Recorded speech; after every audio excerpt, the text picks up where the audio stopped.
It turns out killing the enemies doesn't matter if you suck. Color Jumper from Tallbeard Studios is a hardcore puzzle platformer currently available on Steam.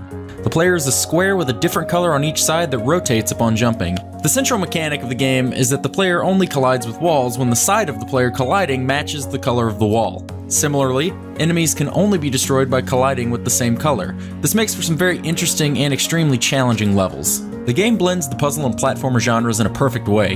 You can't simply button mash your way through a level, and you also can't just plot out everything without having the dexterity to pull it off. You have to be good at both of those aspects in order to succeed. In the beginning, the controls can be a bit frustrating, but you get over that pretty quickly. At first, I didn't like that the jump and rotation were on the same button, but it quickly becomes clear that the entire game was designed with that mechanic in mind. If those actions were placed on separate buttons, many of the puzzles would lose their challenge entirely. The player really has to think about how to order their jumps in order to get past certain points in the level. The one boss level I've played so far was very well designed. Although I died repeatedly, I continually learned the aspects and timings of the fight, so I did a little better each attempt.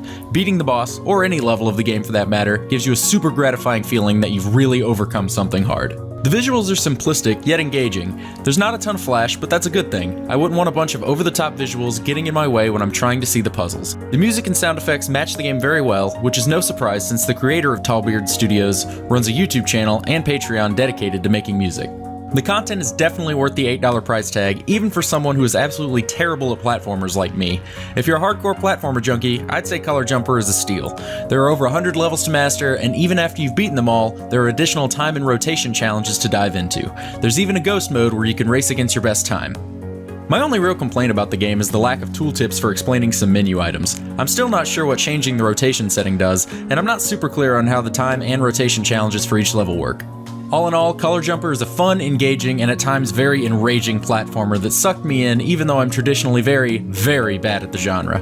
I would certainly recommend it, and I'd consider it a must-have for any speedrunners. Overall, I give it an 8.5 out of 10. If you like this video, hit that subscribe button for more.